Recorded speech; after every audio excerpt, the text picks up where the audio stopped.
I finally figured out the secret to a problem that's eluded me for years, but getting there meant spending a few days in a damp, dark hole. So in the last episode, I completed the casework for what I'll call the tuxedo cabinet. And with all that wrapped up, the next step on the to-do list was the doors. So for the doors on this piece, I wanted to tie in the rift sawn white oak, the walnut, and the soon-to-be blackest night upper cabinet. But the only way to achieve that level of customization was to construct my own door panels using veneer, which is what you see me doing now. Before we dive into the depths though, I think it's important to note that veneer work might sound fancy and intimidating. However, if you follow a few basic rules, which we'll cover shortly, it's actually rather simple and well worth the effort. So the first step in the process is to cut down the substrate for the panels, and in this case, no pun intended, it's going to be 1/4 inch MDF. MDF, or medium density fiberboard, is a super stable material made up of small individual wood fibers, so it's less prone to warping and wood movement. It isn't as strong as hardwood or plywood, but for this application, it doesn't need to be. What's most important at this point in the process is that my panels are 2 to 3 inches oversized, and that's because I'm going to cut these panels down to their final size after the veneer has been applied. So with the panels cut to their rough dimension, I can start breaking down the veneer.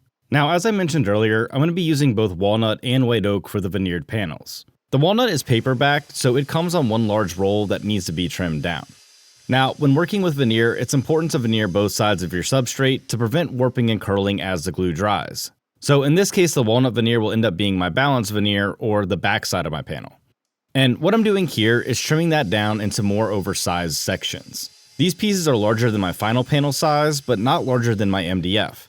This prevents them from breaking and cracking when clamping pressure is applied. Normally it's a good idea to unroll your veneer as soon as you get it, and then allow it to relax for a few days and flatten out. Unfortunately, I didn't have time or room to do that in the shop, so instead I'll just use a few weights to hold things flat while I trim down the remaining parts. So while the walnut chills for a bit, I could get started working on the white oak. When you order veneer sheets, they usually arrive flat and in a stack, so you don't have to worry about relaxing them like you do with the roll. And those sheets are going to arrive in sequential order, or the way they were cut off the tree. This is how you can create perfect book-matched panels from the veneer sheets. Most people don't realize that many high-end pieces they see use veneer rather than hardwood, and this is due to the consistency that they're able to achieve when using veneer rather than hardwood. Veneer also allows you to obtain more figure than you might see using hardwood because the most figured logs tend to find their way into the veneer mill. And that's mostly because they can get a lot more bang for their buck than they can just cutting those logs down to dimensional lumber. And when it comes time to cut down the stack, I like to tape them all together and cut them all down at the same time. There are a few ways to go about cutting down veneer, but I find that using a track saw or circular saw with a straight edge works best for larger pieces. So once I have all the sheets cut down, I can go back and reference my earlier markings to lay them out into the book match. This is why earlier you saw me number and orient the tree slices. From there I need to create a tight seam at the center of the book match to keep the veneer from separating when the glue is applied. For this process, I like to use blue painter's tape. It has a little stretch to it and allows me to pull the two pieces together. And the painter's tape here is going on the glue side of the veneer, and I'll just use 2 to 3 inch strips to stitch them together. Then finish that off with one long strip. This process creates a really tight seam between the two pieces, so I don't have to worry about them separating during the glue up. So once my blue tape is applied, I can flip the workpiece over and then use a mallet to kind of tap those seams together. From time to time they'll be offset one way or another, and just using a mallet with light taps helps to align them. Next I can apply gum tape to the top non-glue side. And to activate the gum tape, I'll just use a damp sponge. Here I'm just careful not to oversaturate the tape, because if I do, it'll tear pretty easily. It's a good idea to do a test run or two before using it on your actual veneer. And if it gets too wet, like a joke about retired people, it just won't work. From there I can sandwich my veneers together, using a strip of freezer paper to prevent them from sticking together. Then I'll lay a scrap piece of ply across the seams, along with a few weights to hold things flat while the adhesive dries.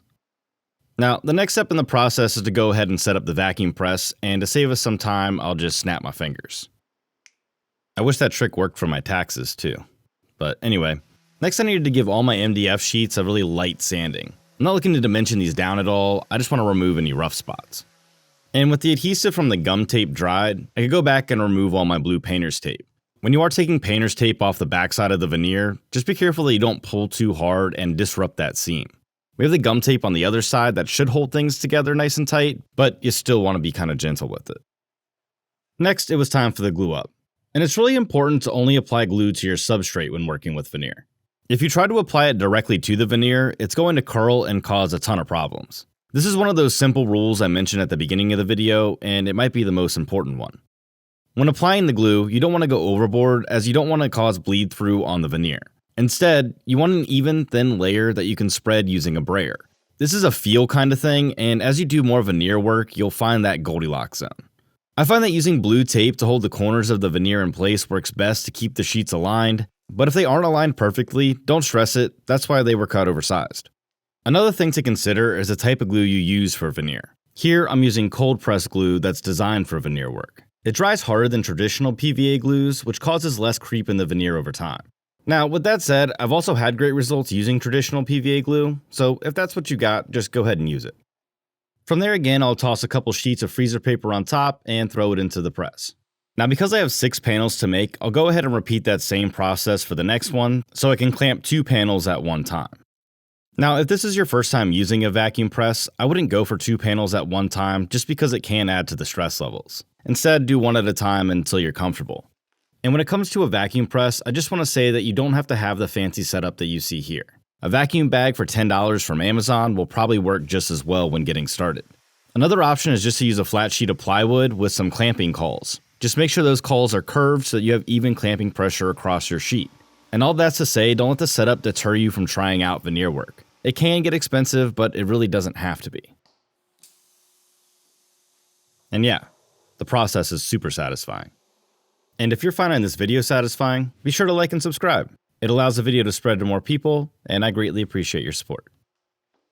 So after about 50 minutes in the press, I could remove the panels and stack them on some scrap pieces to finish drying. You don't want to lay them flat on top of one another, but instead want to give them a little space so airflow goes between them. If you don't give them enough airflow, they can still cup and curl while drying. So instead, it's a good idea to keep them about as spaced out as a 9th grader's essay.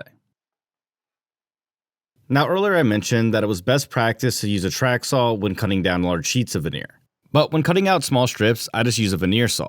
And the best way to do that is just to use a jointed board as a straight edge. Here, just take multiple light passes until the veneer saw works its way through the veneer. From there, I can repeat the same process for the smaller glue-ups as I did earlier. And as you can see, veneer work isn't overly complicated, but it is a bit time-consuming. So just plan for it to take a few hours to cut everything down, and then another day or so for the glue-ups, depending on how many panels you have to make. But don't get too frustrated if you make a mistake, because like any new process, there's likely going to be some bumps along the way. And if you do, just remember to take a deep breath. For me, the customization that can be achieved through veneer opens a ton of doors, so it's well worth the time and effort. And that time, the pun was most definitely intentional. So after about 24 hours, the glue on the veneer was dry, and I could go ahead and remove the gum tape. To do that, I'll just use a damp sponge to reactivate the adhesive. Here, I'm just careful not to drench the seam. So while that soaks in a bit, let me take a moment to thank today's video sponsor, Surfshark. Surfshark VPN is an app and web browser extension that allows users to access the internet from different parts of the world as if they were in those locations. This allows you to unblock content and websites that you may not have access to in your area. As a big baseball fan, I use the VPN to access games that are out of market or blacked out in my area, because there's nothing worse than paying to follow your favorite team only to be denied access due to your location. And if you're not a sports fan, no worries, Surfshark will also let you access movies on apps like Netflix that are offered in specific countries or regions too. So if you miss out on the latest feature, Surfshark VPN has got you covered. It also encrypts your online data to keep all your passwords, videos, and personal information safe. And all those protections aren't limited to only one device. You can use Surfshark on unlimited devices, so no matter where you are, your info will be secure. So secure your privacy today and use code TBW at surfshark.com for an extra 3 months free, or just click the link down in the description. So after 1 minute, the gum tape should release easily from the veneer. And it's usually at this point that I go for the satisfying single tape pull. On this one, I had a little tear, but I'd still give it a 7 out of 10. But let me know how you rank it in the comments, and if you start your comment with a score of 1 to 10, I'll reply to you first, because as always, I know you're paying attention. And yeah, I just love numbers that don't sit still. I call them our Roman numerals. So with the gum tape removed, I could go ahead and give the veneer a light sanding. Here I'm just using 220 grit in the random orbit sander, but I wouldn't recommend sanding any veneer for very long because those commercial veneers are pretty thin.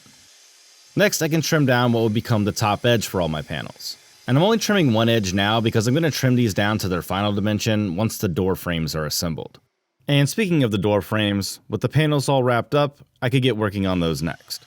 And for the cabinet doors, I decided to go with shaker-style mitered door frames. The 5-piece construction is really strong and has an elegance to it that I think fits the design perfectly. And those styles and rails will be constructed from the same rift-sawn white oak that I used in the upper cabinet, which I think contrasts well with the walnut and black cabinets. I also have a plan to lighten the look of these frames while adding a framed detail to the front of the doors, but more on that shortly. For now, I need to mill and cut my pieces down to their final dimension. And the final thickness for the frames is going to be 3/4 of an inch, which will give me plenty of room to cut the grooves for the door panels. So with my boards milled down to their final thickness, I can head over to the joiner and joint one clean edge on all of my boards. And then from there I can head over to the table saw and cut them down to their oversized final width. Now, as I said in the last video, whenever I'm working at the table saw, I like to keep all of my work pieces oversized. And that's because I plan on planing down to my final dimensions once all of my parts are cut out. Now, when it comes to making cabinet doors, I think it's really important to err on the side of things being too big. And that's because you can always remove a little material to make things fit, but it's much more difficult to add it back. The good news is, like with all things woodworking, there are a few tips that you can use to help you make fitting doors a lot less cumbersome. And starting with oversized pieces is tip number 1. As you cut your pieces at the table saw, you're more than likely going to notice that a few of them are going to crook or bend to the side. And that's due to the internal tension on the board. So if you try to build your door frames without addressing those crooks, you're going to have crooked doors that won't sit square.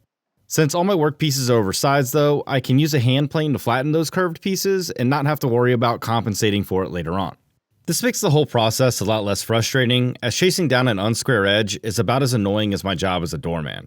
Yeah, I had to quit because I just couldn't handle it anymore. So next up, it was time to cut the grooves for the door panels, and to do that, I'll set up my 1/4-inch dado stack in the table saw. Now normally when working with 1/4-inch MDF, the MDF is actually thinner than 1/4 of an inch. But because I added veneer to the panels, it's actually slightly larger. So to ensure the groove is centered, I'm going to cut it in 2 passes. I also need to cut my groove 1/2 inch deeper than I would normally, since I'm thinning out the fronts, but more on that in a second. The real tricky part of cutting the door grooves is making sure that the workpiece stays flush against the fence through the entire cut. So to help with that, I like to use a featherboard and then a magnetic stop towards the end of the cut to help keep the workpiece flush. If you have 2 featherboards, that's probably a better option, but I don't, so this is the solution I use. With all the grooves cut in place, it was time to cut the miters. And to cut those miters, I'm going to use my table saw and a miter sled. The reason I'm using my table saw rather than a miter saw is simply because I trust my table saw a lot more. And I know that I've said that a bunch of times in the past, but I feel it warrants reiterating. So my next step is to take my dimensions directly off my casework, because as I shared in chapter 1, referential measurement is key to success. I think this process really showcases how well it works too, because to get consistent gaps or reveals around the outside of your doors, you gotta keep things even keeled. Now since my lower 3 doors are all the exact same size, I can pretty quickly batch them out. So like most mitered frames, I work my way around the workpiece, cutting each section as a group. This way, I'm not making continuous adjustments to the stop on my fence. With the completion of the first door frames, I went ahead and did a test fit just to make sure things were lining up as well in the real world as they were in my head. Thankfully, the matrix wasn't playing tricks on me, and we were off to a good start. From there, I went ahead and used the same process of measuring my opening and subtracting 1/8 of an inch, then cutting down my rails and stiles. And if you're ever confused about which is which, just remember that rails go across the top and bottom, much like railroads go across the country. It isn't a perfect analogy, but it should help keep things on track. With the rails and stiles all trimmed out, it was time to remove a bit of material from the front-facing face. Now this is strictly decorative, so I will warn you that removing material from the front can expose your hinge cup if you're using European-style hinges like I plan to.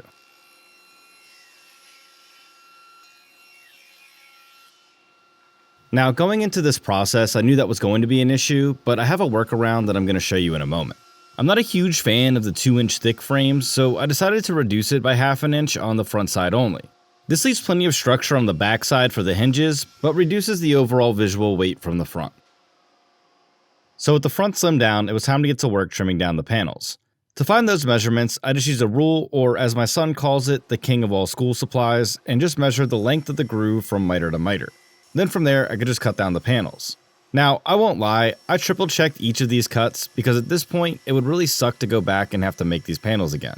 So this is one of those moments in the shop where the headphones were in silent mode. The final big hurdle for these panels was just ensuring that the book match was centered on the door fronts. So here I just use a rule again to find the center of the panel and mark out the final width. I also think it's important to note that because these panels are floating, I didn't cut them to the exact dimension of the groove. They're actually cut about a 32nd of an inch under, this way it doesn't end up pushing the miters out. You'll definitely know if your panel is too wide or too tall because your rails and stiles won't come together. So if that happens, just trim a little more off until things are flush again. And with the panels all trimmed out, I could do the first test fit of the doors. Yep, those are looking good. And the last step before the glue up was to clean up all my edges using a block plane.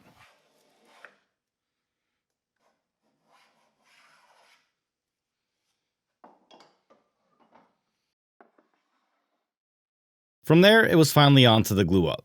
And I find it easiest to just apply glue to all the miter joints at one time for each door. It beats trying to apply glue to a small section of the frame, and I feel like it makes assembly a lot quicker. So once I have glue applied to the miters, I put a small dab on the groove of the bottom rail. This just helps keep the door panels from rattling. I also like to use F-style clamps on the corners where the faces of the frames meet to help keep them aligned during the glue up. And then I just use a strap clamp to apply even clamping pressure to all the miter joints. Next it was time to get to work on my interior frames that will line the inside of the door frames. And I'll just make those using some scrap walnut. Now I'm milling these boards down to just over 1/4 of an inch, let's call it 5/16 or 8 millimeters for anyone living anywhere else on planet Earth. And if you're not and you're watching this, no, this doesn't hurt the tree. So once I have all the stock milled down, I'll head over to the table saw and cut my strips out again to about 5/16 of an inch. I'm not aiming for the final size here because if I do, then it's pretty likely that all my strips will have saw marks on them, and that's not very appealing. So with that said, I'll keep them oversized and then resurface them over at my drum sander. Now, if you wanted to do the same process and you don't own a drum sander, you could also just stick your parts to a flat piece of ply like I'm doing here and then run them through the planer. I've had pretty good results with both, but the drum sander really shines when it comes to small parts. So once I've surfaced them down to 1/4 inch with 120 over at the drum sander, I could head back over to the bench and finish all my parts off up to 220 grit using the random orbit sander. And this step is super important for the ebonizing process that we're going to do here shortly. But before I do that, I need to cut all my miters for all my frames. And to find the length for all my different frame parts, I'm just going to use a quick story stick, which essentially is just 2 sticks I'll separate to each side of my door panel and stick together using a piece of tape. This gives me the exact length of my interior dimension, and from there I can head over to the table saw to set up my stop. This is one of those order of operation things I've spoken about a lot in the past. I need to cut all my frame parts to their final dimension now prior to the ebonization process, otherwise I risk leaving some of the parts of the frame untreated. And that's because there could be a little tear out or exposed miter during the glue up, and that would kind of ruin the effect. So instead, I'll just trim them out at the table saw now, this way I don't have to worry about it.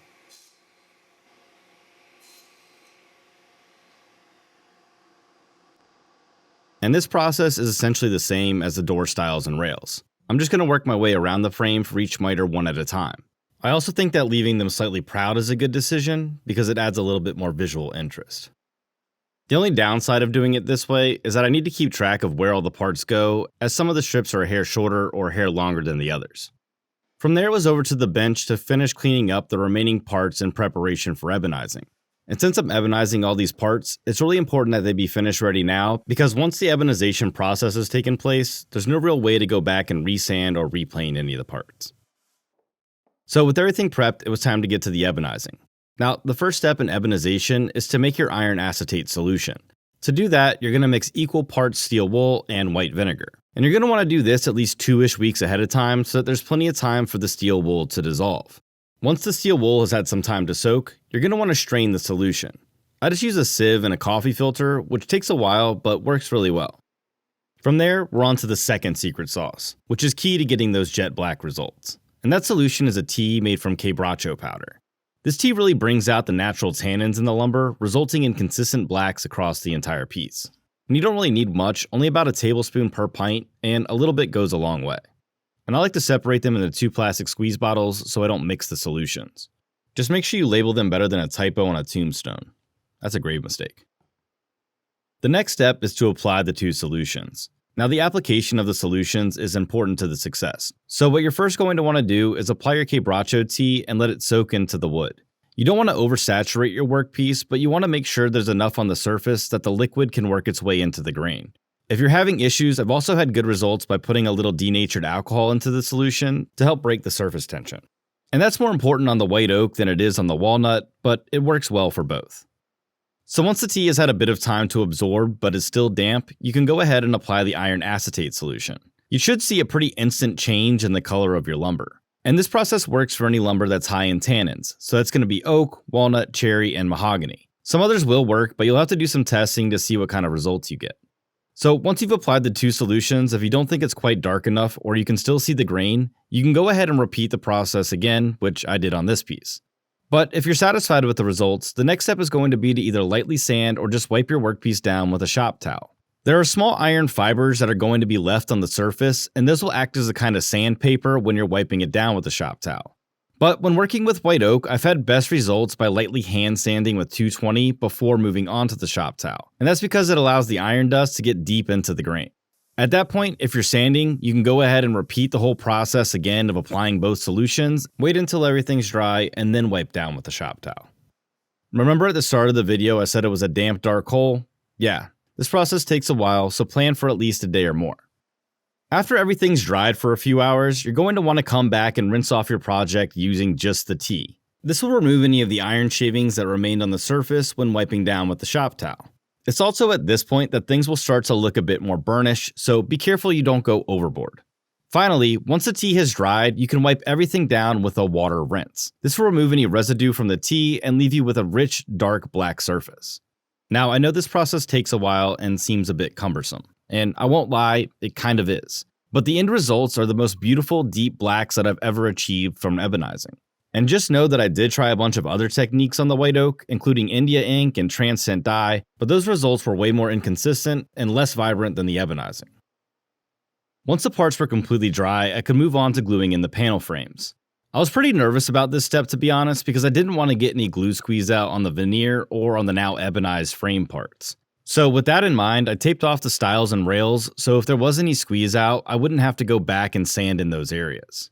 Then from there, I just used some CA glue to attach my panel frame parts. Earlier I mentioned that I'm going to be using European style hinges, so on those areas where the hinge cup would undoubtedly meet the panel frame, I made sure to apply a more liberal amount of glue. And this went pretty quickly, just working my way around the panel. Next it was time to get the final fit for the doors. Because as careful as I've been to keep things square, it's almost a given that there's going to need to be a hair or two shaved off one of the edges to have consistent gaps between the doors. And I just use a combination of plastic shims and blue tape to get those even 1/16 of an inch reveals. Then it's on to marking out the center for the hinge cups. While you could just use a rule and mark your door then your carcass, I like to use a quick setup block cut to the height that I want the hinge cup center to live. Then I just go to the back of the case and transfer those marks. This ensures those lines are going to line up perfectly when I go to drill the hinge mortises. And I'll just drill out those mortises with the Forstner bit over at the drill press. So while I finish those up, let me take a brief moment to say that if you're enjoying the videos you see on this channel and you want to support the show, I'd like to invite you to join my Patreon. I work on all these videos in the evenings and weekends, so it takes up a lot of my free time, and the support from you guys really helps keep these projects coming. There are a lot of different tiers to becoming a member and specific benefits within each tier that include a lot of things you just can't get through YouTube. So if that sounds like something that would interest you, check out the link in the description. And if you can't join today, no sweat, thanks for supporting the channel by sharing, watching, and liking. And of course, to those of you who have already joined, thank you so much for your continued support. Your donations go directly towards making these videos. So the next step was to drill my holes for the pulls. I decided that I wanted to center my pulls on the doors, which meant that the screw head was going to end up bumping into the center of my shelves. So to combat that, I'm just going to drill a shallow mortise on the back side of the door using a Forstner bit, and then I'll flip the door over and drill my through hole for the screw. If you're using this technique, just be mindful of where you take your measurements and try to use the same reference edge for both sides. So if you're referencing the top of the door, measure from the top on both sides so you don't have offsetting holes. The final step was to pop in the hinges, then pre-drill and secure them in place. I like to use a double square when doing this just to make sure the hinges stay square to the top and bottom of the doors. The good thing is these hinges have a ton of adjustments on them, so if things aren't sitting perfectly when you pop them in, you more than likely have enough adjustments to correct them. So don't sweat it. From there, you could go ahead and secure the mounts to the inside of the case. With this style of hinge, you just have to be careful about which one you choose to use and where. And if you want more info on that, just let me know in the comments and I'll be happy to go over it next time. So with that, the doors are hung on the cabinet with care, and the upper cabinet is locked in place. This piece is really starting to come together. In the next chapter, we'll conclude the project with a pretty unique base design, apply a solid protective finish, and button up any loose ends. So make sure you subscribe so you don't miss the finale.